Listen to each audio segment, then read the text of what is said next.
So it's my pleasure to introduce Jennifer Nordstrom. She is a psychotherapist and an EMDR practitioner at Oak Creek Counseling in Berkeley. She is dedicated to helping improve the lives of others through bringing healing and resolution to the past and building stronger, healthier relationships in the present. She frequently uses EMDR to help her clients heal from traumatic events and painful relationships. She also holds education classes for women in self-empowerment through boundary setting and nonviolent communication. Jennifer completed her master's degree in counseling psychology at California Institute of Integral Studies in San Francisco. She also trained in EMDR with Philip Manfield at JFK University. Her passions include dance, yoga, hiking, and spending time with her 10-year-old son, Jalen. Jennifer Nordstrom. Good. It's just the arrow. The down arrow. Yeah, okay. So I forgot my slinky this morning. I was really looking forward to using it. So we're all just going to have to visualize me when I go like this, visualize a slinky. Okay.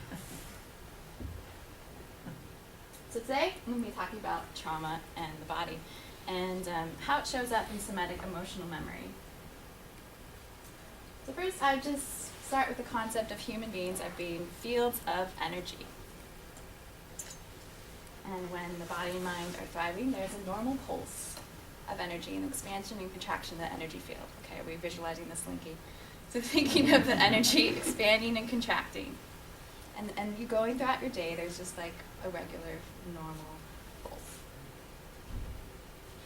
Energy expansion and contraction. So this is kind of like just a visualization of how the energy moves in and out of the body, around the body, expanding and contracting with the breath.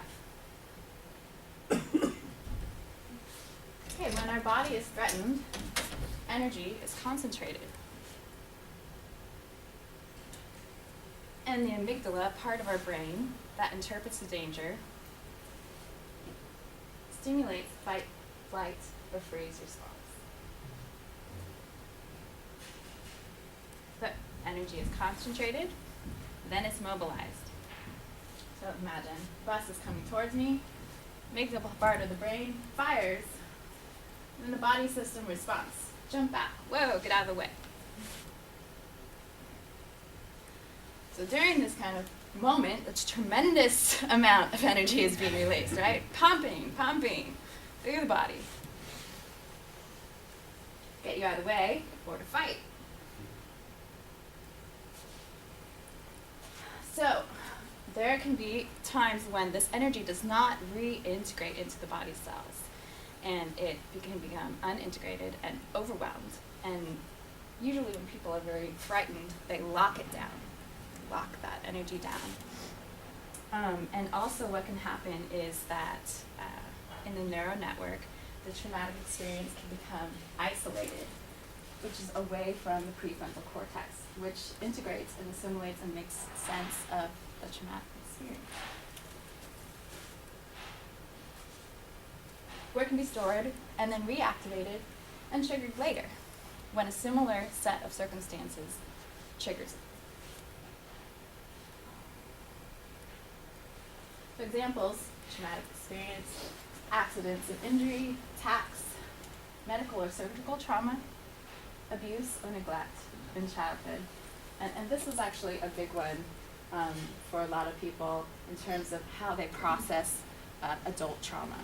So if they're like a first responder or something like that, they've had a trauma where they're in a fire or something like that, it's usually there is some history of this in terms of whether or not they develop PTSD.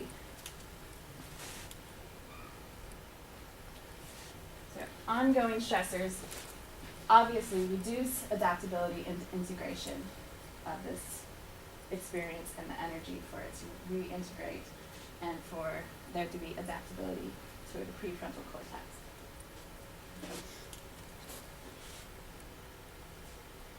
So when someone's in a trigger response, that energy that's been compressed releases all at once. Boom, right back, fight or flight.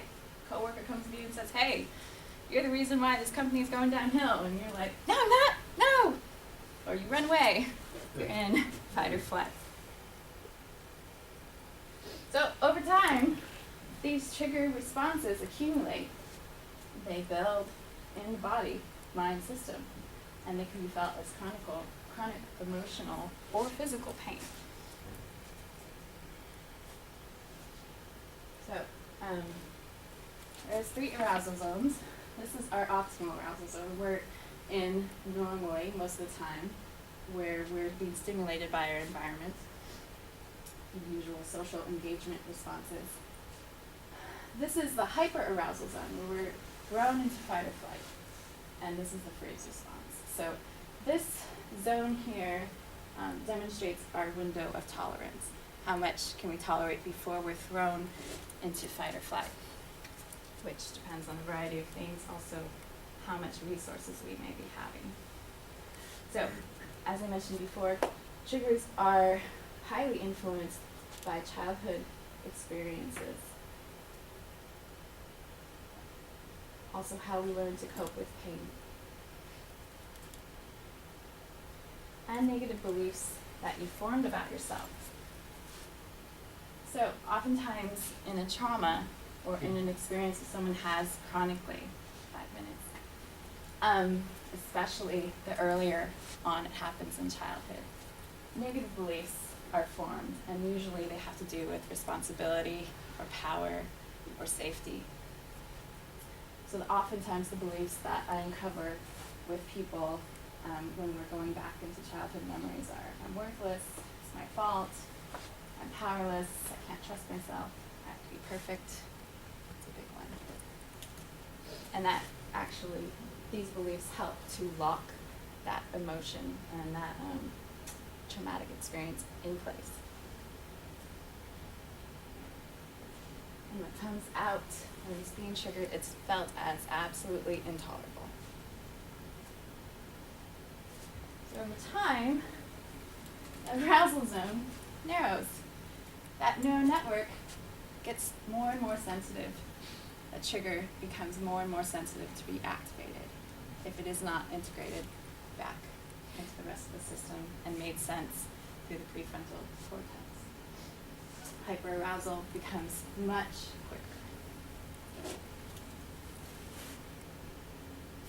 The possible physical symptoms that someone could be experiencing during trigger response: headaches, stomach aches, muscle tension, rapid breathing, that's a big one, increased heart rate, sweating, clenched jaw, unexplained pain. And of course, emotional responses that are usually associated with being in trigger that most people identify with are anger, anxiety, spontaneous crying. Someone can also feel very numb, just all of a sudden feel very numb, disconnected. So in the case of PTSD, people also usually have intrusive thoughts or images where they're reoccurring the experience over and over. And that may happen in their dream state, it may happen throughout the day. And it may happen when a trigger comes up from the external environment. So, such as like you heard a siren during a car crash, and that's the last thing you remember is the sound of the ambulance. Well, the next time you hear an ambulance, you go right back into this feeling of fear, very overwhelmed, and you start having flashes of that car coming towards you. So the degree of impact of the trauma has to do with the severity, the pervasiveness, personal temperament, resources during that time, both emotional and physical, and the length of time before treatment is sought, if necessary. Okay. I might fast forward a little bit, but common response for people to take care of the pain is to suppress, push it down. A lot of people use drugs and alcohol for that. However, that creates pressure. And pressure eventually blows. So, the treatment for this, for trauma, somatic emotional memory, is first to help to allow the energy to gradually come out. So, if you're imagining the slinky again, a little bit at a time, then it's jiggling a little bit at a time. So the energy is reintegrating into the body. Therapist helps sets up that conditions, identifies negative beliefs, helps monitor the progress. And for EMDR, once that is set up, I have a little wand here. People also use tappers, vibrations that create a bilateral stimulus in the brain.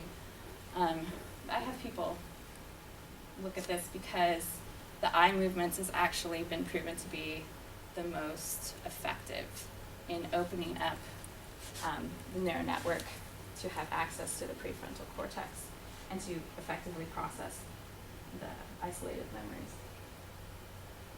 which is fact.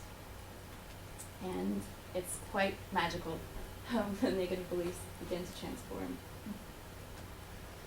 And disturbing images start to become far away and seem more like a dream instead of a reality. So again, this is a summary. Treatment: release the bound energy bit by bit, identify the negative beliefs, introduce bilateral stimulation, and stimulate the prefrontal cortex to create new, healthier, adaptive, and adult perspectives. Feel past, live more fully, stay. Thank you.